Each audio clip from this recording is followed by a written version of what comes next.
Subscribe करें और bell दबाएं ताकि कोई खबर रह न जाए।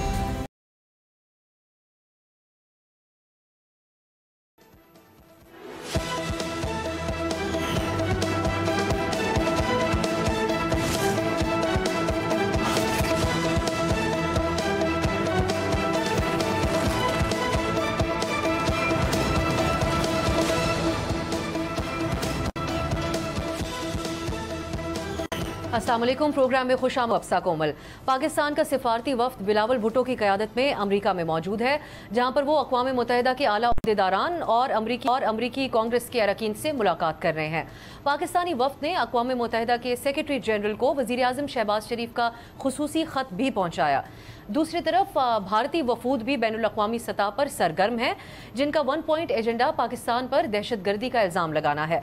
भारतीय वफ्द के सरबरा शशि थरूर ने पाकिस्तान की जानिब से बातचीत की दावत और पहलगाम वाक़े की मुश्तरका तहकीकात की ऑफ़र को महज इल्ज़ामात की बुनियाद पर मुस्तरद कर दिया है, मगर भारत अभी तक पहलगाम जो हमला था उसके सबूत और मुकम्मल तहकीकाती रिपोर्ट भी दुनिया के सामने नहीं पेश कर सका, जबकि पाकिस्तानी वफ्द आलमी बिरादरी के सामने मुख्तलिफ हवालों से अपना मुकदमा पेश कर रहा है।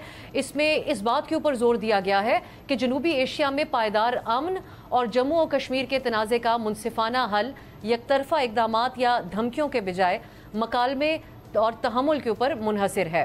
साथ ही ये भी पाकिस्तान ने कहा कि हम भारत से अमन चाहते हैं, मगर शराइत पर नहीं। दहशतगर्दी को सियासी हथियार नहीं बनाना चाहिए।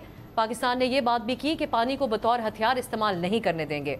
आलमी बिरादरी भारत पर जोर दे कि वो अक़वाम मुत्तहिदा की करारदादों और सिंध तास मुआहदे की पासदारी करे। पाकिस्तान सिफारतकारी के महाज पर नाजरीन कितना मुतहर्रिक है, इसका अंदाज़ा इस बात से भी लगाया जा सकता है कि पाकिस्तान बैक वक्त रूस, चीन और अमेरिका के साथ इंगेज कर रहा है और वहाँ से मुस्बत रिस्पॉन्स भी सामने आ रहा है। इस सब के दौरान एक और अहम पेशरफ्त ये हुई कि जब भारत पाकिस्तान के हवाले से यही इल्ज़ाम दोहरा रहा है कि पाकिस्तान दहशतगर्दी करता है, तो पाकिस्तान को अक़वाम 2 कमेटियों की अहम कमेटियों में नुमाइंदगी मिली है। इसमें पाकिस्तान को अक़वाम मुत्तहिदा की इंसदादी दहशतगर्दी कमेटी का नायब चेयर भी मुकर्रर किया गया है। इसके ऊपर भारत में काफ़ी तहफ़्फ़ुज़ात पाए जाते हैं। अब जहाँ पाकिस्तान बैनुल अक़वामी सतह पर बहुत मौसर तरीके से इंगेज कर रहा है, अपना मौक़िफ़ पेश कर रहा है, वहीं पर पाकिस्तान में पाकिस्तान के वज़ीर दिफ़ा ख्वाजा आसिफ साहब के बयानात का भी एक सिलसिला है। एक और ऐसा बयान उनकी तरफ से सामने आया जिसकी वजाहत दफ्तर ख़ारजा को करना पड़ी। वज़ीर दिफ़ा ने यह ऐलान किया कि अब शिमला मुआहदा ख़त्म हो चुका है, कंट्रोल लाइन अब सीज़ फायर लाइन समझा जाए। और साथ ही उन्होंने कहा कि अब हम 1948 वाली पोजीशन में आ गए। सुनिए ख्वाजा आसिफ साहब ने क्या बयान दिया था। मुतअद्दिद बार ये बयान ख्वाजा आसिफ साहब की तरफ से सामने आया, जिस पे आज दफ्तर ख़ारजा की तरफ से वजाहत दी गई है। अब पाकिस्तान की सिफारतकारी और हिकमत अमली के हवाले से हम तफसीली बात करेंगे, जिसके लिए हमें आज के प्रोग्राम में ज्वाइन किया है साबिक सेक्रेटरी ख़ारजा जनाब एजाज़ अहमद चौधरी साहब ने। बहुत बहुत शुक्रिया एजाज़ साहब आपके वक्त के लिए। मैं आगाज़ करना चाहूँगी, मज़ीद आगे हम तफसील में बात करेंगे पाकिस्तान की सिफारतकारी के हवाले से, लेकिन एक तरफ पाकिस्तान अपना मौक़िफ़ दुनिया के सामने पेश कर रहा है, दूसरी तरफ से और उसमें बड़े मोहतात अल्फाज हैं, एक पॉलिसी स्टेटमेंट के तौर पर बातें हमारे सामने आ रही है। लेकिन वज़ीर दिफ़ा की तरफ से ये आज बयान दिया गया कि शिमला मुआहदा ख़त्म कर दिया गया है। इस पर वजाहत तो सामने आ गई, लेकिन आपकी नज़र में ख्वाजा साहब जो अक्सर एक मुनफरिद पोजीशन अपनाते हैं, लेकिन एक अहम ओहदे के ऊपर वो बराजबान है, तो इस वजह से उनके बयान की बहुत अहमियत होती है। सिफारती तौर पर जो पाकिस्तान का मौक़िफ़ है उससे मुताबिकत रखता है ये तर्ज बयानात देने का? जी बहुत शुक्रिया। मेरी तो मालूमात ये हैं कि हमने नेशनल सिक्योरिटी कमेटी में ये कहा उनके एलामिया में कि चूँकि भारत ने इंडस वाटर ट्रीटी को सस्पेंड किया है या बेंस में रखा है, तो पाकिस्तान के पास ये हक महफूज है कि शिमला एग्रीमेंट और दूसरे जो बायलैटरल या 2 तरफ़ा मुआहदात हैं उनको हम ख़त्म कर सकते हैं। और ये भी कहा कि ये कुछ कंडीशंस हैं तावक्ते के हिंदुस्तान ये ना करे, जिसमें यह था कि पाकिस्तान हिंदुस्तान को दहशतगर्दी नहीं करेगा, और इस तरह की 3 शराइत लगाई हुई। तो मेरी तो इतला नहीं है कि जो मुआहदा अभी सस्पेंड नहीं हुआ मेरे ख्याल में, क्योंकि जो मुआहदा 1972 में कैबिनेट की रेटिफिकेशन से हुआ था वही अब कैबिनेट की रेटिफिकेशन से ही ख़त्म होगा या सस्पेंड होगा। तो अभी तो फिलहाल हमने अपना हक महफूज रखा था। मुझे नहीं पता कि उसके बाद कोई हमने कैबिनेट में ये डिसीजन लिया है कि नहीं लिया है कि हमने अभी ख़त्म किया है। मेरे ख्याल में हिंदुस्तान ने भी क्योंकि मुआहदे को ख़त्म नहीं किया अभी, तो पाकिस्तान ने भी क्योंकि ये कहा हुआ है कि हम तुर्की ब तुर्की जवाब देंगे, तो पाकिस्तान ने भी ये हक महफूज रखा है। क्या ये ख़त्म कर देंगे? अगर ख़त्म कर देते हैं तो वो बातें फिर सही हैं कि जी फिर लाइन ऑफ है वो दोबारा सीज फायर लाइन बन जाएगी वगैरह वगैरह। तो मेरी तो ये अंडरस्टैंडिंग है। मुझे नहीं पता वज़ारत ख़ारजा ने भी क्या वजाहत दी है, बट मेरी इतला तो यही है कि नेशनल सिक्योरिटी कमेटी ने अभी ख़त्म नहीं की। उन्होंने कहा कि ये शराइत हैं जिनके तहत पाकिस्तान महफूज रखता है हक ख़त्म करने का। जी, वज़ारत ख़ारजा ने यही वजाहत दी है कि ये मुआहदा अभी सस्पेंड नहीं हुआ। उन बातों के मुतरादिफ जो ख्वाजा आसिफ साहब कह रहे हैं। मैं एजाज साहब, पाकिस्तान के वफ़द की जो अभी तक की इंगेजमेंट्स है उसके ऊपर आपका पॉइंट ऑफ व्यू जानना चाहूँगी। सबसे अहम तरीन हाईलाइट क्या रही, जो बातें हुई और जो मुलाकातें पाकिस्तान की हुई हैं? ये कभी ऑन गोइंग है प्रोसेस, लेकिन अब तक की जो एक्टिविटी रही इसका अगर हम मुवाजना करें जो वफूद भारत के बाहर इस वक्त एक्टिव हैं। जी, अभी मैं हिंदुस्तान टाइम्स में असदुद्दीन अवैसी की पढ़ रहा था, जो वो अभी थोड़ी देर पहले उन्होंने बयान दिया कि जी पाकिस्तान चीन के बगैर कुछ भी नहीं।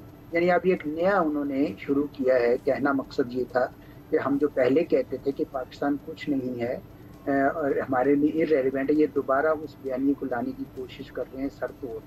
हालांकि पाकिस्तान के 10 मई के जवाब के बाद ये दुनिया को पता चल गया कि भारत जो है वो जिस किस्म का जोम रखता था और जो ये समझता था कि वो एक बहुत बड़ी ताकत है, वो तो टूट गया है, वो वाला पूरा का पूरा दावा उनका। तो मैं समझता हूँ कि ये इनका जो एजेंडा है पूरा का पूरा झूठ पर मबनी है। ये अगर ये सच बोले तो पहलगाम के वाक़े के साथ पाकिस्तान का कोई लेना देना नहीं।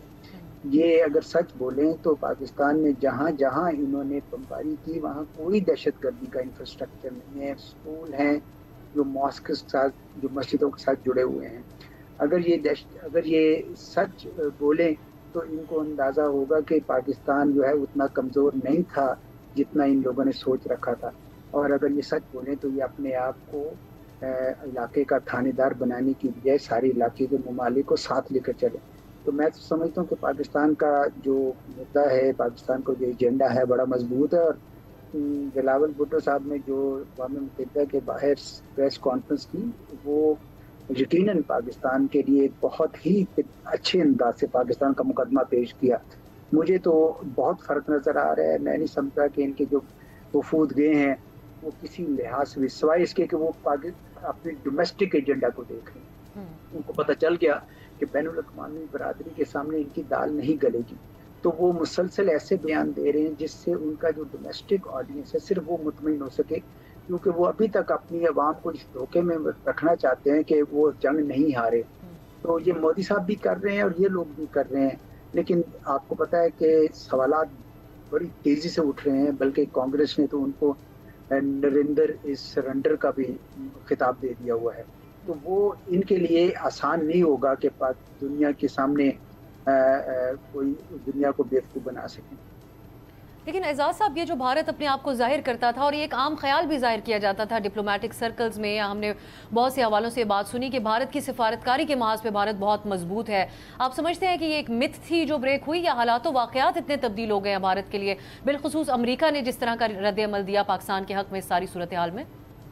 देखिए, मोदी सरकार के आने के बाद और जयशंकर साहब के इनको शामिल होने के बाद इन्होंने एक नया एजेंडा बनाया कि अगर हम पाकिस्तान को दुनिया में तन्हा करें और इसके साथ बातचीत ना करें तो हमें 2-3 फ़वाइद हासिल होंगे। पहला फ़ायदा तो ये होगा कि जो ग्राउंड रियलिटीज़ हैं जम्मू एंड कश्मीर में, वो हम तब्दील कर देंगे और पाकिस्तान कुछ कर नहीं सकेगा।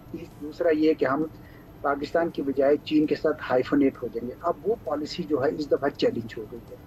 उनको भी अंदाज़ा हुआ है, अमेरिका को भी और बाकी मुल्कों को, कि ये तो चीन के साथ क्या लड़ेंगे, ये पाकिस्तान के साथ ही नहीं सही तरीके से कर पा रहे हैं। तो ये पॉलिसी तो उनको यकीनन मैं समझता हूँ कि अपनी अब दोबारा से रिव्यू करने पड़ेगी, क्योंकि ये पॉलिसी अब इनकी चलेगी नहीं। अब दुनिया ये तवक्को रखती है इनसे। आपने देखा कि G7 में भी इनको इन्वाइट नहीं किया, तो अब इनका वो जो भरम था, जो इन्होंने पूरा का पूरा अपने इर्द गिर्द बना रखा था, वो मुझे लगता है कि वो तिलस्म जो है वो टूट गया है। अब दुनिया जो है इनको ये जानना चाहती है कि जनाब आप ये बताइए कि आप ग्लोबल पावर बनना चाहते तो रीजन में आपकी क्या स्टैंडिंग है। ये इस वक्त इनकी सूरत है। और पाकिस्तान ने अपनी स्टैंडिंग कहाँ पर इस्टेब्लिश की है इस वक्त? एजाज साहब, आपके ख्याल में जिस तरह रूस और अमेरिका में और दुनिया भर के साथ इंगेज करने की पाकिस्तान एक ही वक्त में कोशिश कर रहा है, बहुत प्रोएक्टिव रोल तो हमने देखा। अब मैं ये आपसे जानना चाहूँगी कि क्या नेचुरली जो हालात वाक़यात हैं, पहले पाकिस्तान ने एक दिफाई कामयाबी हासिल की, उसके बाद सिफारती तौर पर भी हालात क्या पाकिस्तान के हक़ में नेचुरली कुदरती तौर पर जा रहे हैं भारत के कमज़ोर एक नैरेटिव की वजह से, या आप समझते हैं कि एक्स्ट्रॉर्डनरी और गैर मामूली सिफारती तौर पर पाकिस्तान ने एक्टिविटी की है जिसका ये नतीजा है दिफाई कामयाबी के बाद? जी, पाकिस्तान की कामयाबी का यानी अस्करी मैदान में कामयाबी के बाद सफारती महाज पर भी बुनियादी वजह तो ये है कि पाकिस्तान का एजेंडा हक पर और सच है और हिंदुस्तान के पास इस वक्त झूठ है। वो उन्होंने ना तहकीक की ना एविडेंस पाई और इतना बड़ा भयानक कदम उठा लिया कि मिसाइल दाग दिए और कई जानें ले ली रात के अंधेरे वजह से। वो ये बुनियादी चीज़ है। लेकिन मैं समझता हूँ कि बड़ी अभी तक की जो हिकमत अमली रही है वो अच्छी रही है। पहले तो वज़ीर आज़म साहब गए, उन तमाम ममालिक का शुक्रिया अदा करने जो पाकिस्तान के साथ खड़े हुए। आज वो सऊदी अरब भी शायद पहुँच चुके होंगे या चले गए होंगे। तो ये एक लिहाज से मैं समझता हूँ कि पाकिस्तान ने ये सही किया, क्योंकि हिंदुस्तान तो ये कहता था ना ये तनहा हो गए हैं, जबकि इन्होंने ये देखा कि हिंदुस्तान के साथ तो एक मुल्क नहीं खड़ा हुआ, पाकिस्तान के साथ तो कई नाम लेकर खड़े हुए ना कई ममालिक। तो ये अच्छा मूव था। दूसरा ये जो वहाँ पे डेलीगेशन भेजा, ठीक है, अमेरिका में अक़वाम मुत्तहिदा भी और अमेरिका का खुद भी वो ज़रूरी है, वो भी एक ज़रूरी है। पर मेरा उस वक्त ये ख्याल ये था कि ये सारे के सारे बड़े काबिल लोग हैं, इनको मुख्तलिफ टोलियों में बट के दूसरे मुल्कों में जाना चाहिए। शायद अभी चले जाएँ, ये बेहतर होगा। तीसरा ये कि जो चीन के साथ हमारे वज़ीर ख़ारजा ने दौरा किया, एक तो अफ़गानिस्तान के हवाले से, दूसरा दो तरफ़ा बुनियादों पर, वो भी बहुत ही ज़रूरी और अहमियत का आमिल है। चीन एक बहुत ही अच्छा दोस्त यानी एक बार फिर साबित हुआ है। तो ये पाकिस्तान की जो सफारतकारी है वो अच्छी है। इवन रूस के अंदर भी हमने एक डेलीगेशन फातमी साहब ने भेजा है। फातमी साहब को रूसी ज़बान भी बड़ी अच्छी आती है और उनके वहाँ पे मॉस्को में रहे हैं, कॉन्टेक्ट्स भी हैं। तो ये भी एक लिहाज से मेरे ख्याल में पाकिस्तान के लिए अच्छी खबर है कि रूस ने उस तरह खुल के हिंदुस्तान का साथ नहीं दिया जिस तरह माजी में दिया करता था। तो पाकिस्तान की ये जो पॉलिसी, कुछ लोग कहते थे नहीं जी हमें सिर्फ एक कैंप में आ जाना चाहिए, तो मेरे जैसे लोग तो बार बार कहते थे नहीं भाई क्यों, हम अपने कौमी मफाद की बुनियाद पर सारी कौमों के साथ ताल्लुकात रखें। और वो वक्त ने साबित किया है कि चीन के साथ जो हमारा सच्चा दोस्त है और इसके अलावा अमेरिका के साथ भी पॉलिसी हमारी जो है दोस्ताना होनी चाहिए, और रूस के साथ भी, सारी ताकतों के साथ भी। तो मैं समझता हूँ कि पाकिस्तान की सफारतकारी बिलअमूम अभी तक बहुत अच्छी गई है, लेकिन अभी हमें बहुत काम करना है। जी अब महजाज साहब, आखिर में ये आप अक़वाम मुत्तहिदा की जो कमेटी है बराए इंसदाद दहशतगर्दी, उसकी वाइस चेयर पाकिस्तान को मिलना, इसकी ऐसे वक्त में बिलखुसूस जब भारत का जो तमाम गुफ्तगू हम सुन रहे हैं उसमें एक 1 पॉइंट एजेंडा तो यही है पाकिस्तान पे दहशतगर्दी का इल्ज़ाम लगाना, बिलखुसूस वो बहुत माजी में जाकर भी बातें कर रहे हैं ग्लोबल कम्युनिटी के सामने। आपकी नज़र में इसकी क्या अहमियत है? एक तो सिम्बॉलिक अहमियत, ये एक तयशुदा रोटेशन के तहत ही होती है कमेटीज़ की, लेकिन जो इस वक्त चल रहा है उसके मुताबिक इसकी क्या अहमियत है आपकी नज़र में? फिर इसको पाकिस्तान कैसे कैपिटलाइज कर सकता है भारत के हवाले से जो हमारे एक तो इल्ज़ामात हैं और मौक़िफ़ है, और ख़ुद पाकिस्तान के हवाले से जो भारत ने तासुरात दहशतगर्दी के कायम किए हुए हैं, इसकी क्या आपकी नज़र में इम्पोर्टेंस है?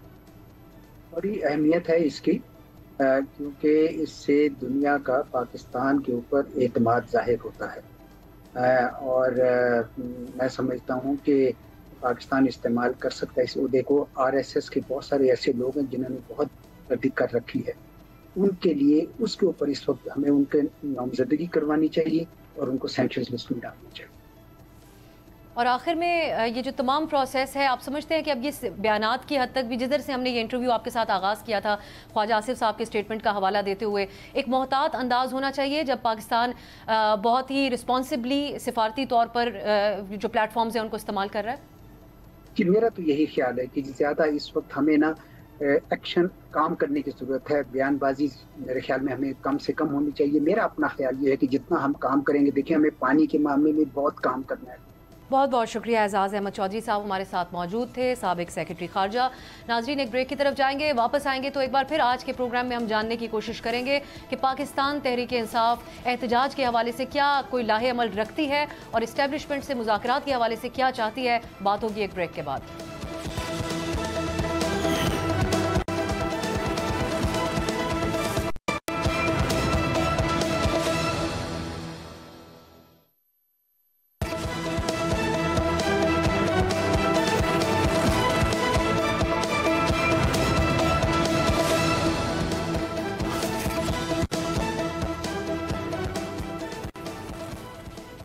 के बाद खुशामदीद। हम पिछले चंद रोज से ये जानने की कोशिश कर रहे हैं कि पाकिस्तान तहरीक इंसाफ की इस्टेब्लिशमेंट से मुज़ाकरात के हवाले से आखिर पॉलिसी या सोच है क्या। अलीमा खान के इस्टेब्लिशमेंट की तरफ से मुबैना मुतालबात के दावे कितने दुरुस्त हैं।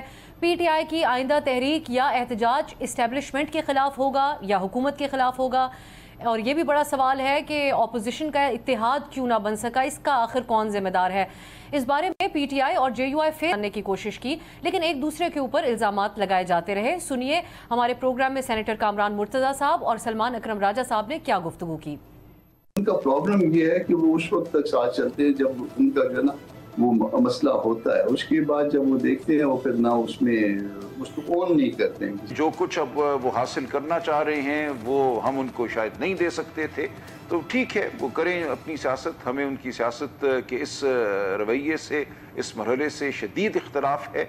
हम अपनी मज़ाहमत करेंगे। वो जो इस वक्त करने चले हैं, मैं समझता हूँ एक वसीदा निज़ाम को वो सहारा देने चले हैं। इसके अलावा आज PTI को बहुत उम्मीदें थी। इस्लामाबाद हाई कोर्ट में इमरान खान और बुशरा बीबी के 190 मिलियन पाउंड में सजा मौतली की दरख्वास्तों की समाअत के हवाले से, लेकिन ये समाअत भी मुलतवी हो गई है। इस तमाम मामला के ऊपर बात करेंगे। तमाम इशूज से बहुत बाखबर हैं और गहरी नज़र रखते हैं। जनाब फवाद चौधरी साहब हमें करें। फवाद साहब बहुत बहुत शुक्रिया आपके वक्त के लिए। आपके ख्याल में इस वक्त पाकिस्तान तहरीक इंसाफ क्या चाह रही है? हमारे सामने बहुत मुख्तलिफ किस्म के मुतजाद बयानात भी हैं और रवैया भी, कहीं लचक दिखाते हुए नजर आते हैं कुछ बयानात, लेकिन उसके बाद इमरान खान साहब का बहुत सख्त पैगाम भी आता है एस्टेब्लिशमेंट के हवाले से। क्या ये मुफाहमत के रास्ते में रुकावट नहीं बन रहे बयानात? बेसिकली क्या सोच पाई जा रही है PTI में?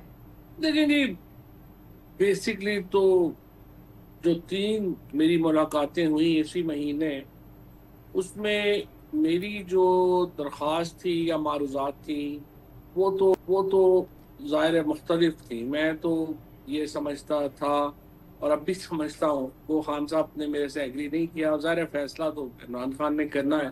मेरा तो ये था कि हम पहले एक अपोजिशन अलाइंस जो है वो बनाएं, जो मैं बहुत तवील अरसे से आपके प्रोग्रामों में भी बात करता रहा हूँ, आपसे भी बात होती रही है कि PTI जो है वो इस्टेब्लिशमेंट से लड़ाई है, हुकूमती जमातों से लड़ाई है। फिर हमने सोचा ये काफ़ी नहीं है, अपोजिशन जमातों से भी लड़ना चाहिए। तो मेरी ख्वाहिश तो ये थी कि हम कम अज़ कम अपोजिशन पार्टीज़ का अलाइंस बनाएं और उसके बाद तहरीक भी चलाई जा सकती है और गुफ्तगू भी हो सकती है। और गुफ्तगू के लिए भी हमें तखसीस नहीं करनी चाहिए कि इस्टेब्लिशमेंट से करेंगे और पॉलिटिकल पार्टीज से नहीं करेंगे। हम अपना एजेंडा दें और जो भी हमारे एजेंडे में बात करना चाहे, हमारे दरवाजे उसके लिए खुले होने चाहिए। लेकिन बहरहाल मैं खान साहब को इस पर नहीं कन्विंस कर सका और मैं बिल्कुल वाज़े हूँ आपके, इमरान खान जो हैं वो एक मौसर तहरीक के हामी हैं। वो तहरीक ही चलाना चाहते हैं और वो अपोजिशन की बाकी जमातें अगर इसमें साथ दें सही है, नहीं दें तो वो कुछ ज़्यादा उसको समझते हैं कि इशू नहीं है और हमें अपनी तहरीक जो है वो चलानी है। और आज भी जो मुलाकात हुई उसमें बड़े वो वाज़े है कि वो, एक तो सच्ची बात ये है कि वो बड़े दलेर आदमी हैं। जिस तरह से उनको रखा गया, देखिए जो लोग, चाहे खान अब्दुल गफ्फार खान हो, चाहे वो गांधी हो, चाहे नेहरू हो, ये तमाम लोग जो जेलों में थे वो जेलों में इकट्ठे रहते थे। उनको कई वो महीनों रहे लेकिन उनको इकट्ठा रखा जाता था, उनको वो बातचीत की इजाज़त थी। इमरान खान तो सॉलिटरी कन्फाइनमेंट में है और 2 साल की सॉलिटरी कन्फाइनमेंट जो है वो बड़ी लीथल कन्फाइनमेंट है। लेकिन इसके बावजूद मुझे एक ज़र्रा भी नहीं लगता कि जैसे वो कोई बनी गाला या जमान पाक में से कोई उनकी सोच मुख्तलिफ है। लेकिन फवाद साहब जी, ये इस कैद से रिहाई के लिए 2 तरह की फिर बातें होती हैं। जो बात अलीमा साहिबा करती हैं उसमें एक तरह से वो पेशकश कर रही होती हैं कि वो अपनी क्या बात छोड़ दें, क्या बातों को तर्क कर दें तो आप उनको रिहा करेंगे। लेकिन फिर खान साहब तो उससे बिल्कुल मुतजाद बयान देते हैं। इस बारे में क्या एक सोच पाई जाती है कि कोई नरमी बरती जाए बयानात की हद तक, ताकि शायद उनकी रिहाई का कोई रास्ता निकले इससे? नहीं, कोई नरमी नहीं। मैं तो आज खुद इमरान खान साहब के बयान बहुत तल्ख थे और डायरेक्टली एस्टेब्लिशमेंट पर थे और कोई, मुझे नहीं लगता कि उनका कोई, ना तो सच्ची बात है वो कोई बातचीत में कोई कीन है इमरान खान। तो वो कहते हैं बातचीत होनी चाहिए एजेंडे पे, लेकिन वो कोई इसके लिए एक कदम पीछे हटने को तैयार नहीं है। और इस पे आपका क्या मशवरा है फवाद साहब? एक कदम पीछे हटना चाहिए या आप समझते हैं उनको कायम रहना चाहिए अपने बयानिए पे? देखिए, बात ये है जी कि मेरा तो जाहिर है कि मौक़िफ़ थोड़ा मुख्तलिफ है। मैं तो समझता हूँ कि हम पॉलिटिशियन हैं, politics is an art of possible, और हम मिलिटेंट नहीं हैं, हम कोई बंदूकें लेके पहाड़ों पे नहीं चढ़ सकते। हमें तो स्पेस क्रिएट करनी है और उसके लिए बातचीत होना ज़रूरी है, उसके लिए सियासी जमातों का एक दूसरे के साथ एक इंटरेक्शन होना ज़रूरी है। लेकिन दूसरी तरफ फिर ये है कि इमरान खान का जो मुझे लगता है ख्याल यही है कि देखिए, यहाँ अपने पाँव से आगे सोचने की सलाहियत तो किसी में है नहीं। तो जो लोग इक़्तिदार में हैं वो कतई तौर के ऊपर अपनी पोजीशन से पीछे नहीं हटेंगे, और जितना अरसा इमरान खान को वो जेल में रख सकते हैं, जितना अरसा ताकत के जोर के ऊपर कोएरिजन करके, जोर जबरदस्ती करके वो इक़्तिदार में रह सकते हैं, वो इक़्तिदार में रहेंगे। और जब तक हम एक मौसर फ्रंट उनको नहीं दे सकेंगे, चैलेंज नहीं दे सकेंगे, यहाँ पे बातचीत की कामयाबी का कोई इम्कान नहीं है। इमरान खान साहब का मौक़िफ़ जो है वो ये। और मौसर तरीके से टफ टाइम आप देने की जो बात, और आप पहले भी इत्तेहाद के हवाले से आज जोर दे रहे हैं बहुत इस बात पे, क्या वजह थी कि JUI के साथ बिलखुसूस एक इत्तेहाद नहीं बन सका PTI का? JUI ये कहती है कि जो भी मामलात होते हैं उस पर मुशावरत करते हैं PTI से, लेकिन बाद में वो ओनरशिप नहीं लेते, जैसे 26वीं तरमीम के मामले पे। क्या वजह बनी कि दोनों जमातों में इत्तेहाद नहीं बन सका? 100% PTI की वजह से नहीं बन सका। देखिए, मैं आज भी खान साहब ने चूंकि मुझे सख्ती से मना किया कि तनकीद नहीं करनी लीडरशिप के ऊपर, सो उनके जो बात है उसका एहतराम भी मैं रखता हूँ। लेकिन मसला सिर्फ ये है कि जो मुझे लगता है, देखिए मसला ये है कि सलमान राजा साहब हों, बाकी जो लोग दोस्त हों हमारे जो PTI में हैं, सच्ची बात यह है कि इनकी टोटल पॉलिटिक्स 8 महीने की, 10 महीने की, 14 महीने की, बस इतनी है।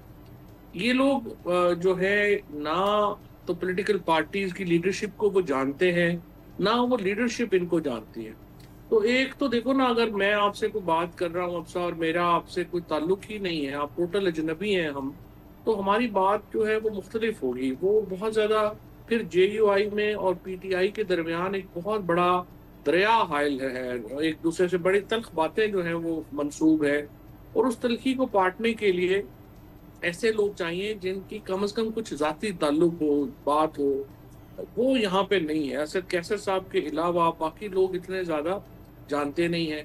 फिर ये बात देखिए, मौलाना ने या भी आप कामरान मुद्दर साहब की बात कर रहे थे, उनका गिला काफ़ी जायज़ है। आपने पहले कहा कि हम नून लीग और पीपल्स पार्टी से बात नहीं करेंगे, लेकिन जब मौका आया तो आपने JUI को और अपने किसी भी इत्तेहादी को पूछे बगैर आप अकेले जाके मुज़ाकरात में बैठ गए। या तो आपको चाहिए था उस वक्त सबको साथ लेके चलते।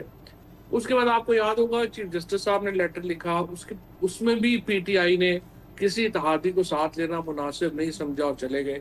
आज बहरहाल खान साहब से जो मेरी बात हुई और जो उन्होंने जिसके ऊपर आमादगी जाहिर की है वो यही है कि जो चीफ इलेक्शन कमिश्नर और जो मेंबरान के नाम है वो अपोजिशन पार्टियां जो हैं उनकी मुशावरत से दिए जाएंगे, और सारी पार्टियों से वो मुशावरत करेंगे असद कैसर साहब, और वो नाम जो है वो हुकूमत को देंगे, जो कम से कम चले थोड़ा बहुत एक अपोजिशन के दरमियान एक रिलेशनशिप शुरू तो होना।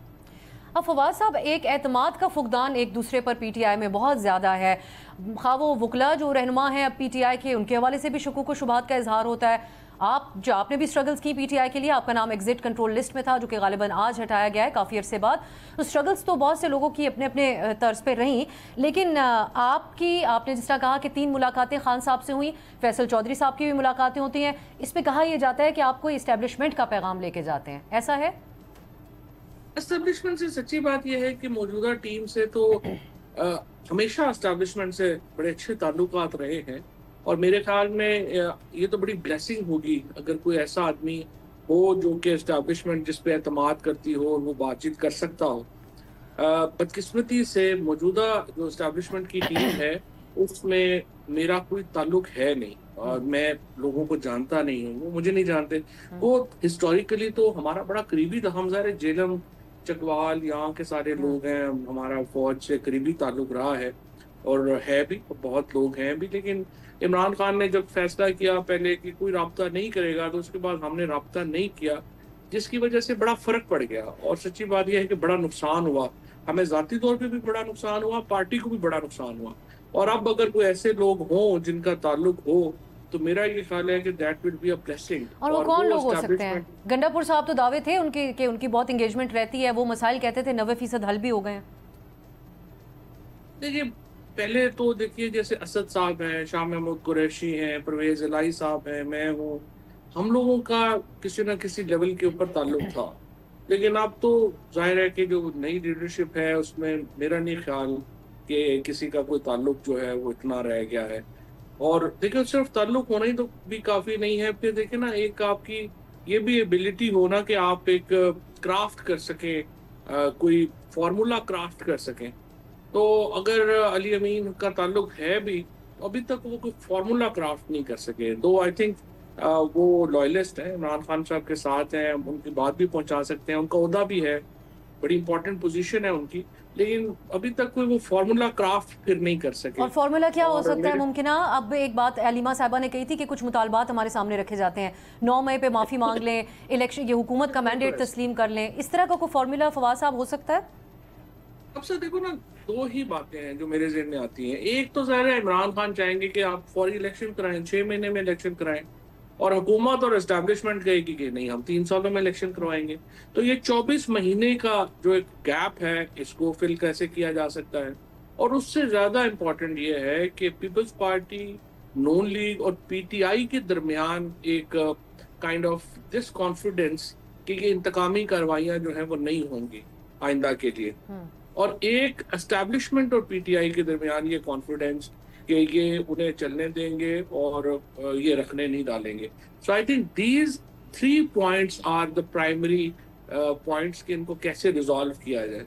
बाकी चीजें तो खैर ऐसे ही। रियलिस्टिकली फवाद साहब, इस वक्त एस्टैब्लिशमेंट के लिए बिलखुसूस के पाक भारत कशीदगी के बाद की जो सूरत हाल है, पीटीआई की कोई अहमियत है? कल खान साहब ने, और ये यकीनन एक बहुत बड़ी सपोर्ट वाली पॉलिटिकल पार्टी है, खान साहब ने कहा कि एस्टैब्लिशमेंट के लिए हम ज़रूरी है, हमारे लिए वो नहीं। सो रियलिस्टिकली आपके ख्याल में, हकीकत पसंदाना तौर पे अगर बात की जाए, आज की हुकूमत और एस्टैब्लिशमेंट ज़्यादा पुरएतमाद नहीं है माजी के मुकाबले में? इस वक्त एक वीक पोजीशन पे पीटीआई नहीं है, जिनको कुछ थोड़ी अगर फ्लेक्सिबिलिटी दिखाते हैं तो माहौल बनाने के लिए किरदार अदा करना होगा खुद पीटीआई को? देखिए पाकिस्तान की जो पॉलिटिक्स है ना, वो इवेंट्स के ऊपर बेस हो गई हुई है। हिंदुस्तान के साथ जो है वो मामला अच्छा डील हो गया, जो अल्लाह का शुक्र है बड़ा अच्छा डील हो गया, तो उससे वो समझते हैं कि हमें पॉलिटिकली बड़ी स्ट्रेंथ मिल गई है। लेकिन आपने खुद देखा कि जस्ट आफ्टर लाइक 2 वीक्स ये संबड़ियाल का इलेक्शन हुआ है, और आपके सामने है कि कैसे उस इलेक्शन में धांधली करनी पड़ी अल्टीमेटली। तो इसका मतलब ये है कि जो पॉलिटिकल गैप है वो तो बदरजा उतम वहीं पे मौजूद है जहाँ पे था, और अगर एस्टैब्लिशमेंट के लोग अक्लमंद हों तो उन्हें ये मौका इस्तेमाल करना चाहिए मुल्क में जो सियासत है उसको नॉर्मलाइज करने के लिए। सच्ची बात यह है कि कोई बायस के बगैर इस वक्त पाकिस्तान इमरान खान के साथ खड़ा है, और ताकत जाहिर है एस्टैब्लिशमेंट के पास है। सो अवाम की ताकत एक तरफ है और जो एक फिजिकल ताकत है वो दूसरी तरफ है, तो ये क्लैश तो नहीं होना चाहिए ना। इसलिए मेरे नज़र में हमें गैप को कम करने की जरूरत है और इसको सोचने की जरूरत है। आप इस बात पे रिस्पॉन्ड करना चाहेंगे? हामिद खान साहब और अलीमा साहिबा दोनों ने ये सवाल उठाया, लेकिन बिलखुसूस हामिद खान साहब ने कल हमारे प्रोग्राम में कि हमें एक्सेस नहीं मिलती खान साहब से मुलाकात की और चौधरी साहिबान को मिल जाती है। आप दोनों भाइयों की बात हो रही थी। हामिद खान साहब किसी केस में मुलव्वस नहीं, हम तो इमरान खान के साथ केस फेस कर रहे हैं, 48 केस हम फेस कर रहे हैं। हामिद खान साहब तो सिर्फ सेनेटर बन गए ना आके। द प्रॉब्लम इज के ये जो सारे मुलाकात होती है, केसेस होते हैं, ये सारे लोगों के उनको एक्सेस मिलती है जो मुजरम है साहब। तो हम लोग तो मुजरम है ना साहब। तो और फैसल चौधरी साहब?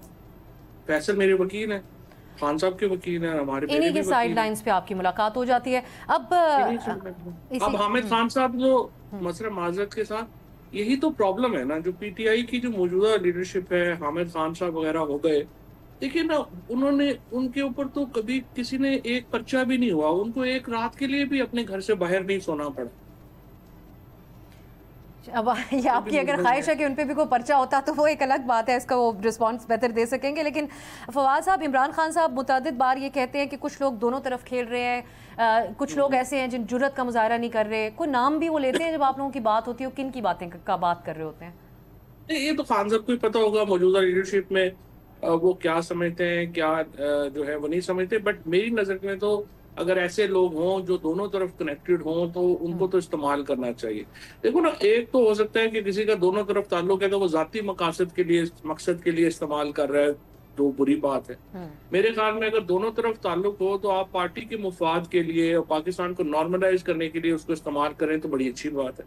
तो अगर तो ऐसे लोग हैं जिनका दोनों तरफ ताल्लुक है तो मेरा तो ख्याल है उन्हें आइडेंटिफाई करके तो उनको इस्तेमाल करना चाहिए पॉलिटिक्स। अब आखिर में 190 मिलियन पाउंड केस जो है सजा मुअत्तली की आज समाअत थी दरख्वास्तों की। पीटीआई फॉर सम रीज़न बहुत उम्मीद लगाए बैठी थी आज की तारीख से, ये उम्मीद क्या दुरुस्त थी? और साथ आप क्या इसका मुस्तकबिल देखते हैं केस का? बच्चों वाली बातें हैं। इमरान खान कोई ना अपने केसेस की वजह से जेल में है, ना कोई अदालतों की वजह से वो रिहा होंगे। इमरान खान ने रिहा होना है जब हुक्मरान जो है वो कुछ सेफगार्ड्स बना लेंगे, क्योंकि इमरान खान के रिहा होने का मतलब ये है कि पाकिस्तान में हुकूमत तब्दील हो जाएगी और यहाँ पे बहुत बड़ी तहरीक भी चल सकती है। इमरान खान के साथ इस वक्त पाकिस्तान के लाखों नहीं करोड़ों लोग हैं, तो इसलिए उनको बाहर निकालने का रिस्क नहीं ले सकते और अदालतों के बस में नहीं है। 26वीं आईनी तरमीम के बाद तो अदालतें वैसे ही बिल्कुल निज़ाम ही हमारा ख़त्म हो गया, लेकिन बहरहाल वकीलों ने अपना चूरन बेचना होता है, अपनी करनी होती हैं चीज़ें, वो ऐसी चीज़ें आगे करती हैं। बट आई थिंक हमने बड़ा वक्त ज़ाया किया है। पहले दिन से मैं ये बात कर रहा हूँ कि आपको लीगल सेटलमेंट की नहीं, पॉलिटिकल सेटलमेंट की ज़रूरत है और बड़े मौके पीटीआई ने ज़ाया किए हैं जब पॉलिटिकल सेटलमेंट होनी चाहिए थी। मतलब देखो ना, 9 फरवरी को आपको तहरीक चलानी चाहिए थी, आप पार्लियामेंट में चले गए।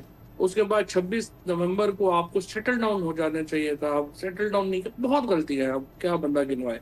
लेकिन बहरहाल अवाम इमरान खान के साथ। बहुत शुक्रिया फवाद चौधरी साहब आपके वक्त के लिए। फवाद चौधरी साहब ऑपोजिशन बनाने के ऊपर जोर दे रहे थे। ब्रेक की तरफ जाते हैं, वापस आएंगे तो कराची से एक अहम खबर शामिल करेंगे।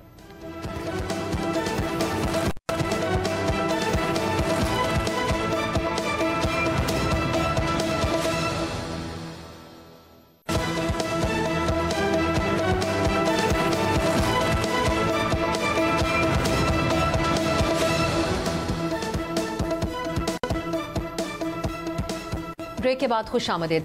रवा हफ्ते कराची में पै दर पै जल्जिले के झटकों ने शहरियों को तो परेशान किया और खौफजदा भी किया, मगर साथ साथ अपनी नौयत का एक अनोखा वाकया भी पेश आया। डिस्ट्रिक्ट मलीर जेल से पीर और मंगल की दरमियानी शब 216 कैदी फरार हो गए। पुलिस हकाम के मुताबिक जल्जिले के झटकों की वजह से कैदियों की हिफाजत के लिए जेल इंतजामिया ने कैदियों को बैरक्स से बाहर निकाला और फिर कैदियों ने बाहर निकलते ही तोड़ फोड़ शुरू कर दी। पुलिस एहलकारों के साथ उन्होंने हाथापाई की और जेल का मरकजी दरवाजा तोड़ डाला। इस दौरान पुलिस की फायरिंग से एक कैदी हलाक जबकि पुलिस और एफसी के 2 एहलकार जख्मी हो गए। इस वाक़े से जुड़ी 3 कहानियां ऐसी हैं जिनमें इंतज़ामिया और समाज के लिए सबक भी है और हैरानी भी। जिन कैदियों ने हंगामा आराई की और जेल का दरवाज़ा तोड़कर फरार हुए, वो फरार होते हुए लूट खसूट भी करते रहे। जेल की कैंटीन से उन्होंने 20 लाख से ज़ायद का सामान चोरी किया। डिस्पेंसरी में रखे हुए अद्वियात और दीगर सामान भी लूट कर वहाँ से फरार हुए।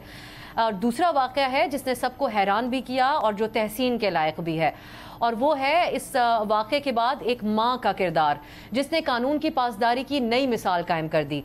एक कैदी जब फरार होकर अपने घर तो उसकी बेवा माँ उसे साथ लेकर वापस जेल पहुंच गई और अपने बेटे को जेल पुलिस के हवाले करते हुए साथ ही उनसे ये दरख्वास्त भी की कि इससे गलती हो गई है, इसे कुछ मत कहिएगा। लेकिन एक इंतहाई अफसोसनाक वाक़या भी पेश आया है। कराची माड़ीपुर के इलाके में एक घर से फंदा लगी लाश मिली है जिसे पुलिस ने मुबैना खुदकुशी करार दिया। ये लाश जेल से फरार होने वाले एक कैदी की है जिसने फरार होने के बाद एक वीडियो में एतराफ़ किया था कि जब फायरिंग हुई तो वो भगदड़ मचने की वजह से दूसरे कैदियों के साथ वहाँ से फरार हुआ।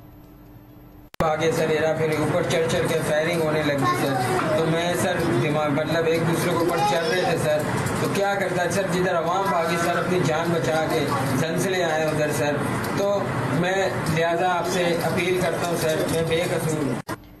अब पुलिस की तरफ से फरार होने वाले कैदियों की तलाश जारी है और जेल हुकाम के मुताबिक अब तक 126 कैदी वापस आ चुके हैं जबकि 90 कैदी ताहाल फरार हैं। पुलिस का दावा है कि तमाम कैदियों को बायोडेटा के जरिए जो उनको ढूंढ लिया जाएगा। लेकिन इस वाक़े के बाद आईजी जेल खाना जात काजी नज़ीर को उनके ओहदे से हटा दिया गया था। इस सारे वाक़े के बाद एक पहलू ये भी सामने आया कि मलीर जेल के CCTV कैमरास ख़राब और नाकाफ़ी हैं। इस बारे में जेल हुकाम 6 माह पहले ही महकमा दाखिला को ख़त के ज़रिए आगाह कर चुके थे। इसके अलावा ये बात भी सामने आई है कि जेल में नफरी की तादाद बहुत कम है। 6500 आसामियों के लिए 5000 से भी कम एहलकार तैनात हैं। मुस्तकबिल में ऐसे वाक़यात का सदेबाब कैसे हो, इसके लिए हुकूमत को बहुत सख्त इक़दामात लेने होंगे। अब हमें देखते हैं हम आने वाले दिनों में क्या इस वाक़े को एक मिसाल बनाकर इस हवाले से कोई इक़दामात किए कि ऐसे किसी भी बड़े हादसे से आइंदा बचा जा सके। आज के लिए इतना ही, इजाज़त दीजिए, खुदा हाफिज़।